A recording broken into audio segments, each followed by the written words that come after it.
dia, ouvintes da Rádio São João.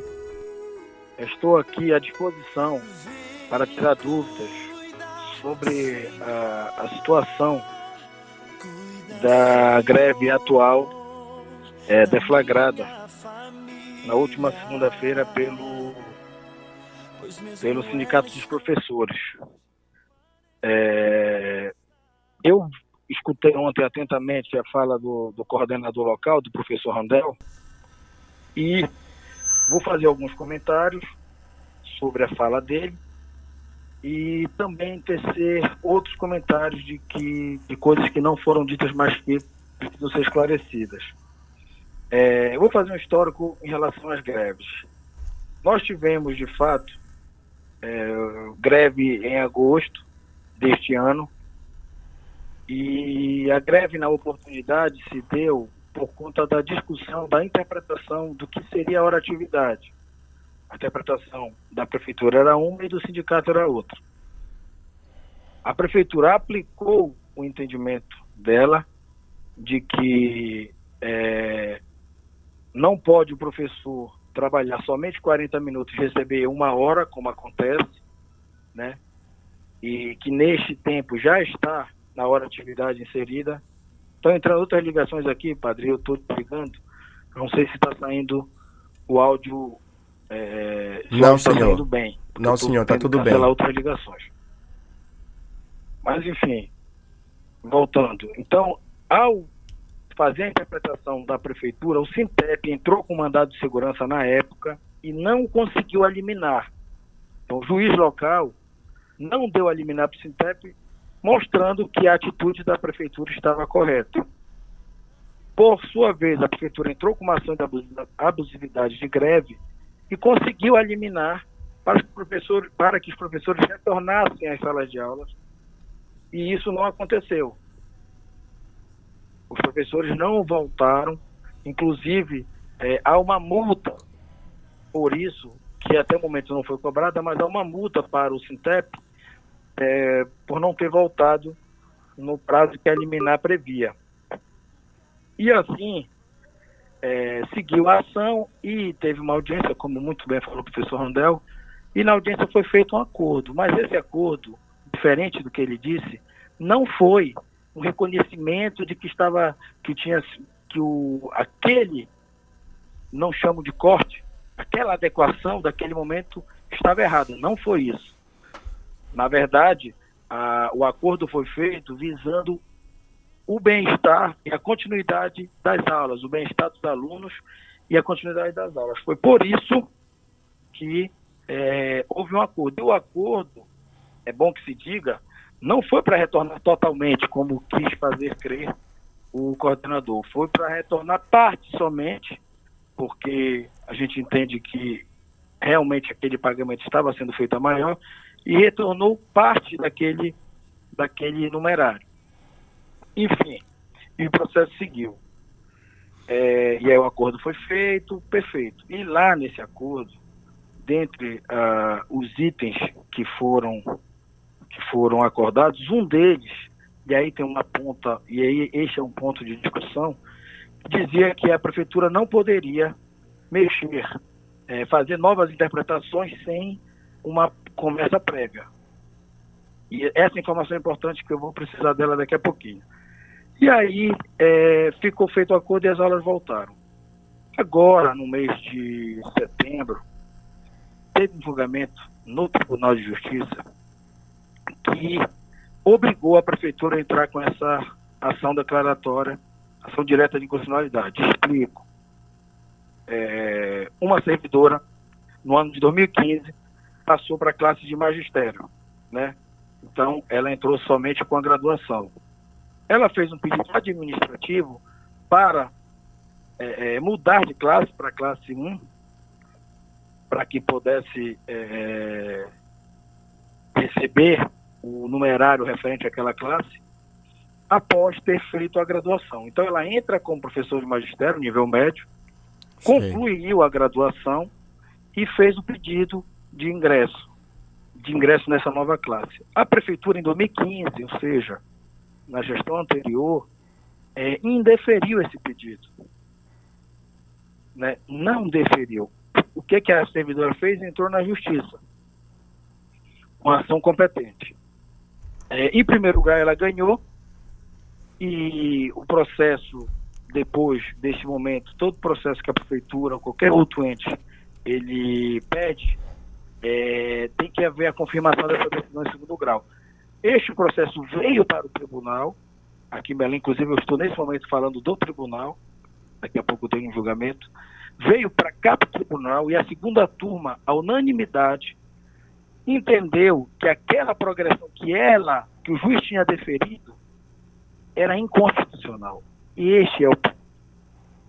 Então, o tribunal, através de uma turma, de forma unânime, entendeu que aquela progressão que o juiz tinha deferido, que estava sendo pago, era inconstitucional.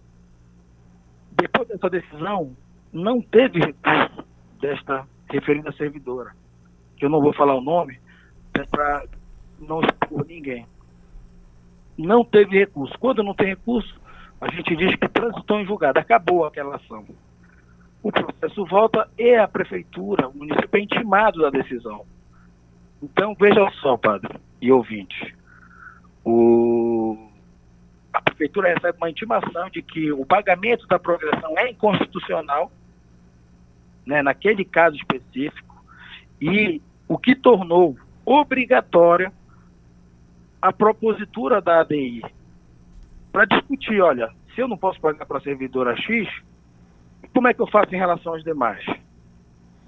Não é uma faculdade, é uma obrigação do gestor municipal, no caso municipal, indagar os órgãos judiciários, já que teve uma decisão naquele sentido, como é que ele vai fazer em relação aos demais. E no último dia 30, saiu a decisão dizendo, suspendendo os artigos da lei, esse que é o ponto fundamental também, suspendendo os artigos da lei do PCCR de Curradinho, que falavam sobre a progressão da classe especial para a classe 1, ou seja, da classe de magistério para a graduação. Então, aquele professor que fez concurso para o magistério, se quiser ingressar na outra classe, até porque a Constituição diz assim, precisa fazer um novo concurso público. Não basta apresentar o certificado de graduação. Isso quem está dizendo não sou eu, é a Constituição da República que assim previu, lá em 88, no artigo 37. E aí, padre e ouvintes, a prefeitura entrou com a ação, como eu disse, e conseguiu eliminar. Sobre os pontos a eliminar, que o Randel disse que não poderia ser cumprida, etc., eu tenho a dizer o seguinte. Primeiro, essa ação ela é uma ação proposta em desfavor, né? O outro polo da ação, um polo está a prefeitura, o município, e o outro está a Câmara Municipal. Por obrigação legal, a Câmara é quem está no outro polo.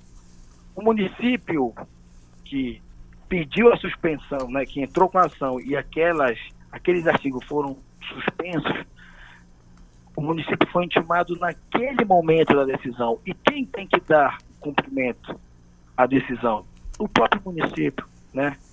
A gente tem o legislativo que faz a decisão, o município que cumpre e o judiciário que interpreta a legislação.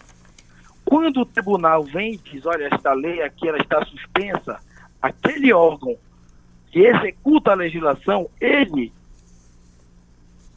diretamente e automaticamente passa a estar obrigado a não aplicar a legislação que não existe. Mas não existe não, ou melhor, que está suspensa, não pode aplicar uma decisão uma legislação que está suspensa. É importante dizer que os entes públicos, diferentes de nós, particulares, o princípio da legalidade é aplicado de forma diferente. O princípio da legalidade para nós particulares é o seguinte, olha, tudo que não tiver na lei é permitido. Então não está na lei, você pode fazer. Para o município, para os estados e para a União é diferente. Você só pode fazer o que está na lei. Se não está na lei, você não pode fazer. Olha só, os artigos que tratam sobre a progressão, eles foram suspensos. Ou seja, a aplicação deles está suspensa. Então, o município, pelo princípio da legalidade, inclusive, não pode, nem que queira, simplesmente fechar os olhos e continuar pagando aquelas progressões que o Tribunal de Justiça do Estado do Pará... Doutor, quando o senhor fala de suspenso, foi suspenso, eu que sou leigo no assunto, gostaria de entender por que foi suspenso, quem suspendeu, né? Também deve fazer esse histórico, porque eu também não consigo interpretar, de repente, uma lei que existe, que dá esse direito e ela é suspensa de uma hora para outra, porque eu, como não acompanhei essa realidade, eu não sei por que foi suspensa, né? O senhor falou que foi suspensa e eu gostaria de saber, né? Talvez a população também gostaria de saber por que houve essa suspensão. Importante pergunta e é importante esclarecimento. Padre, a legislação do país, de toda a nação, ela tem como paradigma a Constituição da República. Então, toda lei que esteja em desacordo com a Constituição, essa lei ela é dita por inconstitucional. Sim. É isso. Como eu disse, teve uma servidora que bateu as portas do judiciário e no final o judiciário disse que aquela progressão era inconstitucional. Então, por obrigação, foi protocolada uma ADI, ação direta de inconstitucionalidade, para questionar, olha, esse dispositivo aqui, que o tribunal, nesse julgamento, disse que era inconstitucional, eles vão prevalecer ou eles devem ser suspensos? E aí, a desembargadora Nádia Cobra Meda entendeu que este dispositivo é inconstitucional, estes dispositivos que são dois. Então, os dois dispositivos são inconstitucionais, portanto, mereciam ser suspensos, porque tudo que é inconstitucional não merece produzir efeitos. Então, por este motivo, esses dois dispositivos foram suspensos. Agora, é importante dizer que o município, isso não é de agora, né? O PCCR do município do Guardinha, como o professor Randel falou também, ele tem várias falhas. Várias. E é importante realmente uma reformulação. No começo da gestão, foi tentada uma reformulação, veio uma técnica da Undime para o município, e na oportunidade não se teve diálogo e o PCCR não avançou. Se o PCCR tivesse avançado naquele momento, certamente não estaríamos passando por isso agora. Então, na nossa avaliação, nós não temos um problema. O problema está posto, e o problema é da gestão com o Sintep, não é só do Sintep, porque agora nós temos uma questão, que é esta, de uma suspensão de lei tida por um constitucional, e nós precisamos sentar, e eu achei muito legal esse ponto e a sua intervenção, sentar de forma pacífica, para que as partes consigam entender, né, e tentar acordar o melhor caminho. O fato é que, independente de qualquer coisa, as aulas não deveriam estar suspensas. Por causa do final de ano, essa discussão ela pode ser feita em âmbito ou jurídico ou judicial ou extrajudicial. E nós estamos prontos para conversar com o sindicato e tentar chegar a um consenso. E forma de resolução dessa questão, que não é uma questão fácil, como eu disse, é uma questão para as duas partes resolverem. Não é um problema, agora jogou o problema para o lado do sindicato, não é assim que a gestão vê. A gestão vê que é uma questão que deve ser resolvida de forma conjunta entre as duas partes. Conjunta e pacífica, não é?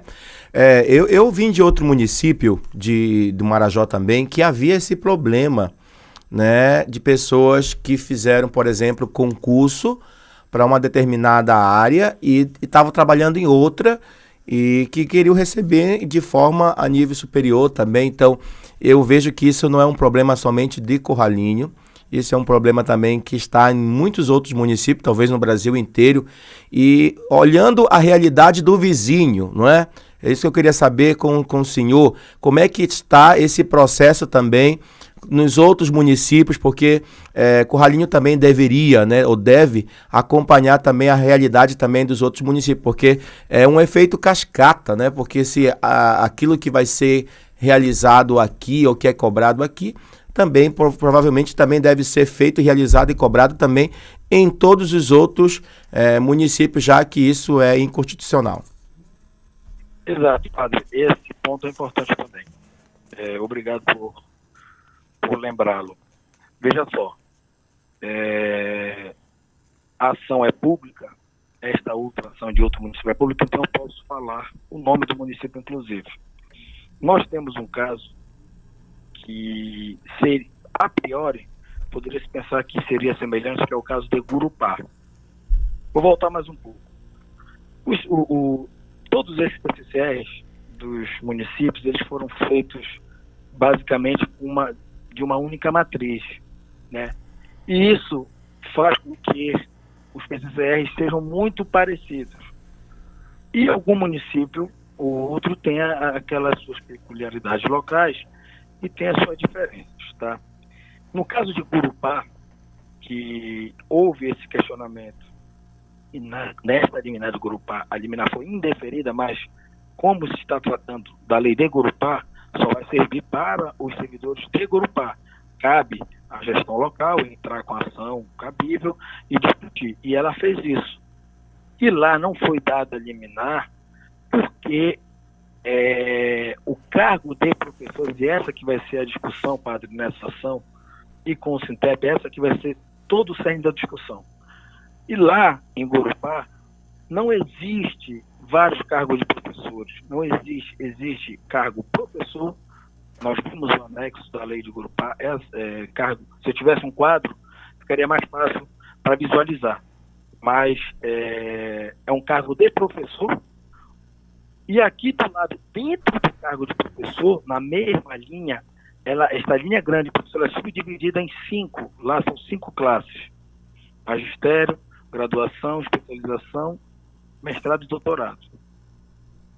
Em Curralinho, cada professor está numa linha separada e cada professor tem a sua progressão horizontal. Então, lá é um cargo de professor com várias linhas, e aí, no município de Curralinho, cada classe, ela é uma linha, ela é uma carreira. Então, existe a carreira para o cargo para o classe especial, que é para quem tem magistério, e ele avança horizontalmente. Existe a carreira para aquele que é graduado, fez concurso para graduação. Então, para você entrar na classe 1, você tem que fazer concurso para a classe 1. No concurso do Curralinho, é só observar. Tem cargo para magistério e tem cargo para professor de nível superior, por exemplo, para matemática. Se fosse o mesmo cargo, não haveria essa diferença. Então, o concurso é direcionado. Olha, cargo X, inclusive, a sigla de cada cargo é diferente. Então, no município de Curralinho, diferente, por exemplo, de Gurupá, cada classe tem uma carreira diferente. O Sintep vai argumentar que não. Inclusive, é importante, uma falha que a gente nota de cara no PCCR é que ele diz, por exemplo, um dos artigos, ele diz que a carreira terão 5 classes. Aí quando a gente vai para os incisos, só tem 3. Então, esse PCCR que é de 2011, foi feito lá na época do prefeito Miguel Santa Maria, tem, como ele disse, tem essas questões que devem ser resolvidas, inclusive esta da progressão. Porque se não tem progressão, você poderia pagar uma gratificação se fosse o caso, mas o PCCR não permite isso. O artigo 29, parágrafo 4º da lei, ela prevê a gratificação somente para mestre e doutor. Para especialista e para graduando, ele prevê a entrada naquela classe, ou seja, você precisa fazer concurso. Infelizmente, o PCCR foi construído assim. E por isso a necessidade de rever de uma forma que se encaixe dentro da finança do município. Tem um dado, padre, que pouca gente talvez tenha conhecimento, mas existe um recurso que chega no município para a educação, para a manutenção da educação. Esse recurso chega, chamado Fundeb, antes Fundef, agora Fundeb, e ele deve ser utilizado para a manutenção da educação. O valor que chega, e aí eu posso dizer, não só em Corralina, como em outros, o valor que chega nesta verba carimbada como recurso do Fundeb, ela não é suficiente para custear a educação. Então a prefeitura muitas vezes tem que justamente, doutor, fonte de recurso para conseguir cobrir. Justamente, doutor, é o que eu gostaria de fazer também, essa pergunta, porque hoje temos acesso, né, a essas informações de quanto o município está recebendo, né, está arrecadando pelo Fundeb e tudo mais, tem um portal da transparência e tudo mais. Existe também um limite de gastos com folha de pagamento dos professores e tudo mais, e tem também uma quantidade para ser gasto, por exemplo, com as outras coisas que tem que ser feita na parte da educação, né? Transporte, alimentação das crianças, no caso da merenda escolar e tudo mais. Então, a pergunta, né, que eu faço... Caiu a ligação? Caiu a ligação? Então aqui a gente vai aqui tentando refletir enquanto vocês fazem esse retorno aí, né? Então, a reflexão que eu faço é saber quanto é que está essa porcentagem dessa folha, né, do pagamento dos servidores, né, da questão da educação, e que também como é que se pode resolver isso, porque acredito eu, no meu ponto de vista, né, essas conversas deveriam ter sido, né, amadurecidas, né, as pessoas terem sido preparadas, refletido bastante sobre isso, porque o que acontece agora é esta gestão, né, ela está recebendo toda essa carga feita, ou seja, está colhendo o que uma outra gestão no passado plantou, que segundo... Agora, o tribunal tem dizendo que é inconstitucional, né? Isso que não pode acontecer. Então, isso aqui é mexer como se fosse numa casa de moribundo, né? E realmente causa muito transtorno para as pessoas que têm todo um processo de organização do seu salário, do seu piso salarial. Eles têm todo um processo de pagar isso, pagar aquilo e tudo mais. E agora, cortado assim, né? E fica meio complicada a situação desse povo. Então eu gostaria de saber quais seriam, né, as sugestões, né, que se está se dando para se resolver isso, porque é uma necessidade urgente de sentar com a categoria e tentar criar um plano de ação que essa realidade possa ser mudada, né? Mas de uma forma pacífica, né? Ser interpretada, ser entendida e ser absorvida pela população, que está muito complicado, e a gente fica preocupado porque a categoria que são o alunado é o que está sofrendo muito mais com essa paralisação total, né?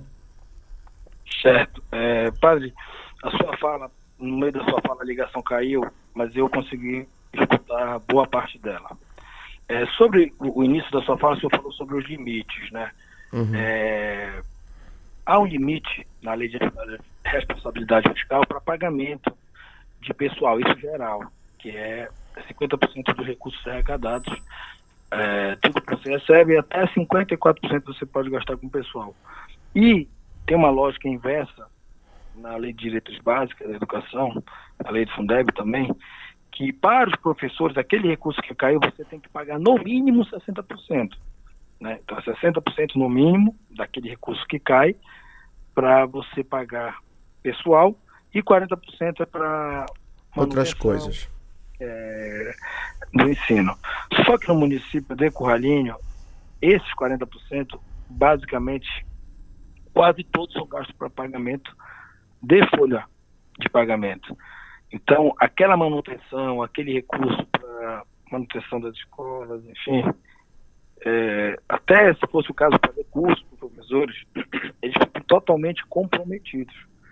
E acaba que a prefeitura hoje vive para pagar folha.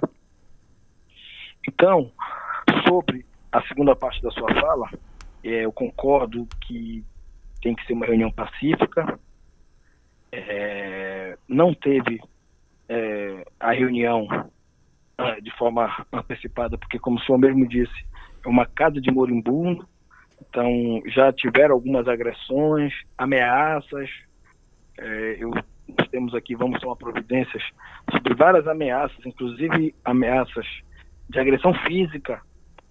Então, como está nesse nível, a reunião tem que ser feita de forma bem pensada e de forma pacífica. Eu gostei do tom ontem do professor Randel, ele estava bem sereno, e assim a gente espera que seja conduzido todo esse processo de forma serena e calma para que a gente chegue no final de consenso. E sobre as soluções que o senhor pediu para que a gente comentasse, a gente ainda não tem. Se a gente já tivesse, padre, a solução, a gente já teria aplicado imediato. Nós queremos discutir isso com a categoria, né?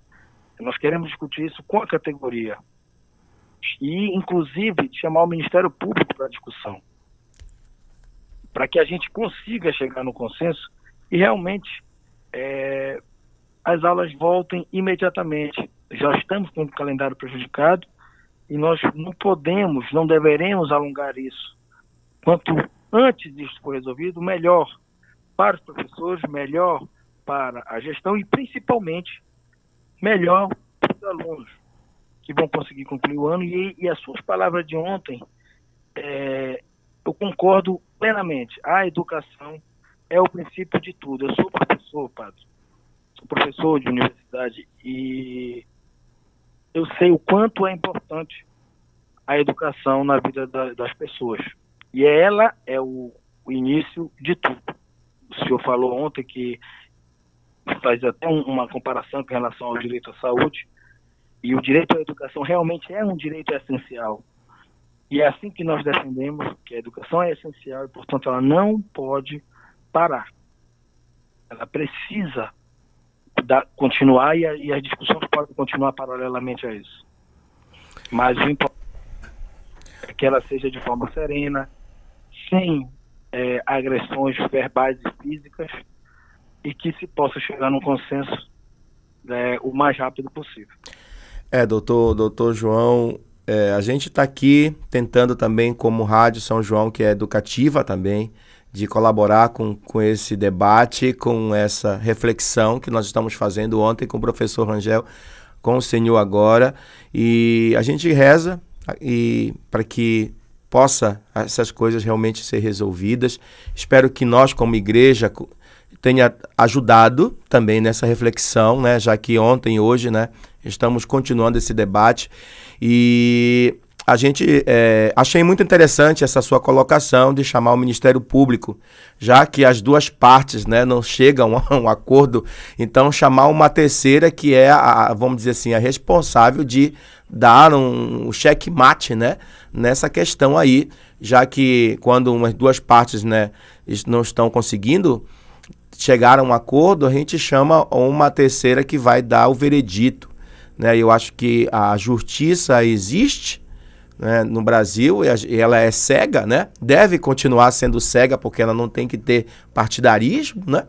Tem que aprovar aquilo que é justo, no caso, e a gente reza muito que realmente isso possa ser resolvido o mais rápido possível, para que não só o alunado que está sendo prejudicado, né, mas toda uma sociedade que depende, famílias, pessoas que estão envolvidas, porque cada professor tem uma família que sustenta, pessoas em Belém, né, casas para manter, faculdade de filhos para manter, aluguéis, até empréstimos que fizeram e tudo mais, né? Então, o nosso gestor, a prefeitura, antes de também cobrar isso tudo, também tem que ter esse carinho, né? De olhar também para essas pessoas que são seres humanos, que estão sofrendo, que estão, né? E é claro que o gestor quer organizar e quer colocar ordem na cidade, e que nós somos também a favor de tudo isso, mas que essas coisas devem ser feitas, né, com muita cautela, com muito cuidado, para que não aconteça aquilo que o senhor já acabou de colocar agora, né? Até mesmo agressões já foram feitas, né? E ameaças também, né? Então a gente não quer isso, né? E a gente quer que realmente tenha paz, tenha tranquilidade, que o município realmente tenha progresso. Eu vim para cá, estou há 2 anos aqui e eu rezo muito e luto muito também por esse município, para que esse município realmente ele cresça, e eu tenho dado também a minha participação, a parcela de responsabilidade social, e também gostaria muito que todos nós, né, professores, gestores, também os vereadores também, todos nós tivéssemos essa capacidade, essa responsabilidade de fazer o melhor pelo município, né? Agora suas considerações finais, doutor João Brasil. Padre, primeiramente, eu gostaria de agradecer o espaço dado pelo senhor na sua rádio, agradecer o tempo dos ouvintes, né? O tempo precioso de cada um de nós, e esse tempo que eles nos deram para escutar um pouco sobre este momento de greve, e dizer, padre, que, como o senhor pôde perceber, o sindicato imaginava que nós viríamos com uma linha de argumentação, e ele usou 4 pontos, né? E o senhor e a população percebe que a discussão ela não passa por esses 4 pontos, né? A verdade, a discussão ela é muito maior, muito mais ampla. Com este recado e com a motivação que foi mostrada agora, espero que o sindicato possa refletir e entender que o problema não é só do sindicato, não é só da gestão. É um problema conjunto, e que, para ser resolvido, também precisa ser resolvido de forma conjunta. E a prefeitura está à disposição para discussão, e desde que, como o senhor sempre diz, seja feita de forma mansa e pacífica. Nós convidamos o senhor, padre, também, se o senhor quiser fazer parte deste momento de discussão, interpelações, seria importante. E dizer que o que está sendo feito, o que foi feito, é tão somente o cumprimento de uma decisão liminar, que, para que seja resolvido, as partes precisam sentar, pensar e achar uma solução harmônica, certo? E só para finalizar, padre, o senhor fez uma fala aí, e já como é uma rádio educativa, eu penso seja importante falar. O senhor falou que a justiça tem que ser cega e tal, para não olhar. Esse princípio é o princípio da igualdade material, ou seja, todo mundo é igual, independente de qualquer coisa, todo mundo é igual. Mas nós sabemos que as pessoas, elas têm as diferenças, né? Então, é preciso entender a diferença de cada pessoa para que você aplique a igualdade de forma mais justa. Então, até hoje se discute muito na academia que não pode se dizer que a justiça é cega. A justiça não pode ser cega, ela tem que ver para analisar a diferença e conseguir equilibrar, né, aquele que tem menos, equilibrar de forma que ele tenha as mesmas condições de competição daquele que tem mais. E então a justiça, quando ela está com os olhos abertos, ela precisa entender isso. E nesta fala, eu digo e repito, a obrigatoriedade da prefeitura ter entrado com a ADI. Porque aquela servidora que entrou lá sozinha e não conseguiu obter a sua graduação, o reconhecimento da graduação, que o tribunal disse que era inconstitucional, porque ela deveria ficar sozinha alijada? Nós não podemos fazer isso. Nós temos que trazer para a discussão todas as pessoas que estão nessa condição, porque ela sozinha não é pior nem melhor do que ninguém, mas ela tem direito igual ao de todos. Então ela não poderia ficar só ela não recebendo a referida progressão. Mas essa é uma discussão, padre, que se Deus quiser, eu sou católico também, se Deus quiser, está perto de encerrar e da forma harmônica e pacífica, como eu lhe disse. E agradeço novamente, encerro já agradecendo a paciência e a audição e o espaço que o Senhor nos concedeu. Muito obrigado, padre. Fique com Deus. Obrigado também, Deus abençoe, que possamos todos juntos, né, ter sucesso nessa volta dos alunos para a sala de aula e o encerramento dessa greve e a harmonia volte ao nosso município, tá certo?